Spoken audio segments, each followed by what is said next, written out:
Welcome back to the Kawai Piano Masterclass series. In the previous episode, we explored the art of voicing, how to shape sound and highlight melodies. Today, we are diving into something equally personal and expressive: color. Color is what gives music its emotional hue, its light and shadow. Hi, my name is Dr. Fairuz from the Faculty of Creative Arts, University Malaya. Let's begin with touch. The way we strike a key, whether with gentle caress or a firm touch, can dramatically change the sound. Even on the same note, different touches produce different colors. The first example comes from Debussy's prelude, La Fille aux Cheveux de Lin, or Girl with the Flaxen Hair. Now, listen to this phrase played with a soft and rounded touch.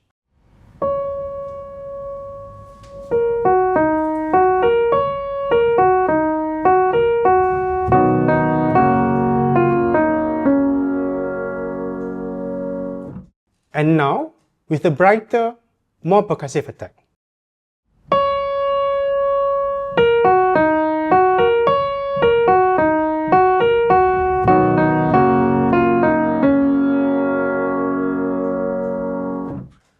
Notice how the first evokes warmth and intimacy, while the second feels more direct and exposed. The choice matters, especially in impressionistic music, where color is everything. Now, let's talk about pedaling. The damper pedal isn't just for sustaining notes, it's a tool for blending harmonies and shaping resonance, but it's also a source of color. The next example comes from Schumann Träumerei from Kinderszenen.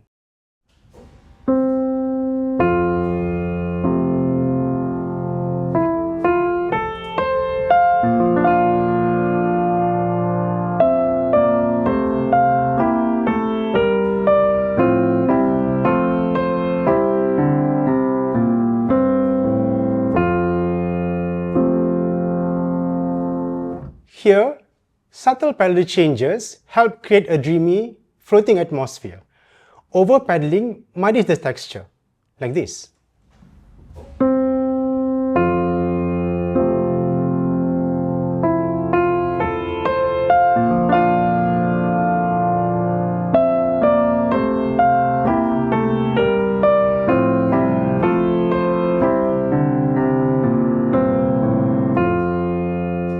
While under-pedaling makes it feel dry.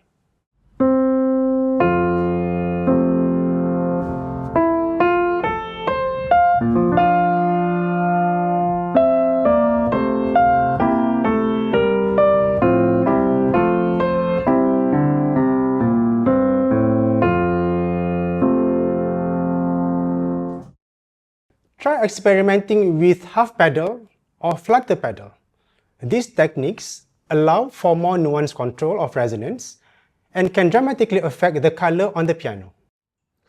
Color also comes from harmonic awareness. Certain chords naturally evoke certain emotions. A simple shift between chord qualities and tonalities, or the use of extended harmonies, can paint an entirely new emotional landscape. The next example comes from number 1 for Miroir, Nocturne.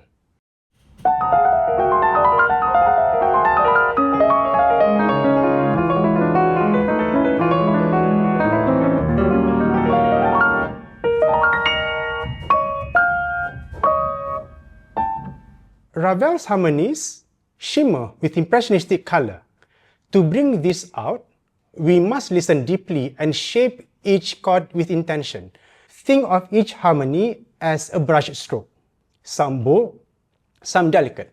Listen to the chords on the left hand.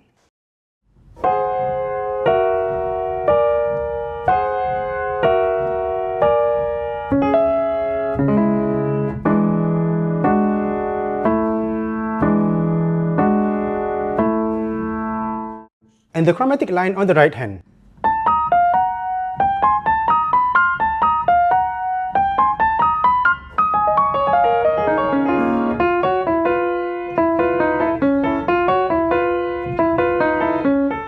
And how they interact with each other to create color.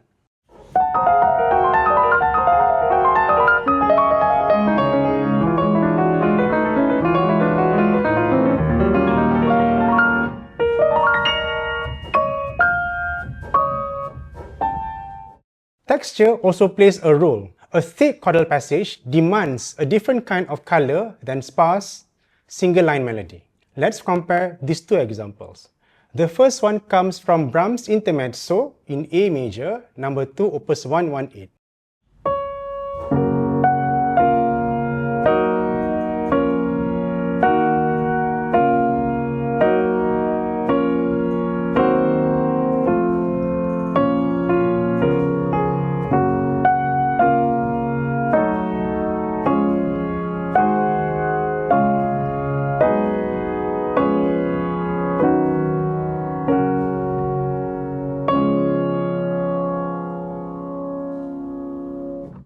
In Brahms, we aim for warmth and depth, like velvet. The second example comes from Mozart's first movement of Coronation Concerto.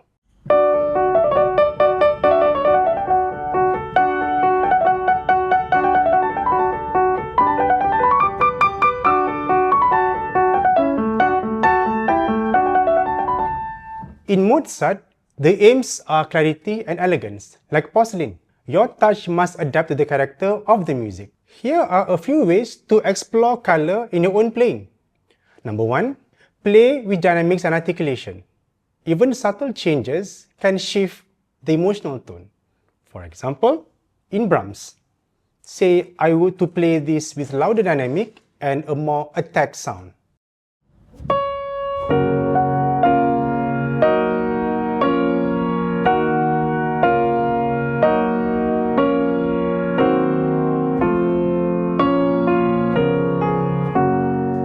Now I'm going to play the same phrase but a little more subtle and give more emphasis on the harmonic changes.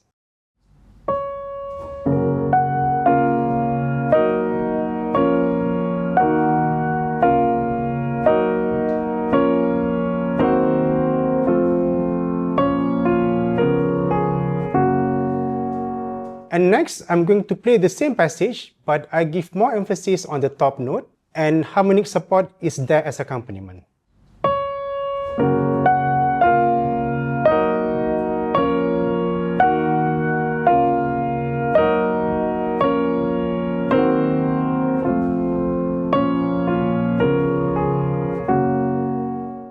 So this is tip number 1. Number 2, experiment also with your pedal. You can try half pedaling, flutter pedaling, and timing can all affect colors. And the most crucial part, I think, to understand color in music is to analyze the chord, because each chord has their own role and each chord portrays different emotion, like what we just demonstrated earlier in Ravel. Color is what makes music come alive. It's how we evoke emotion, atmosphere, and imagination. So, explore your palette and let your piano playing become a canvas of sound. Thanks for joining me for this episode. In the next episode, we'll explore finger substitution, how changing fingers on held notes can help achieve smooth legato, better phrasing, and more expressive control. See you then.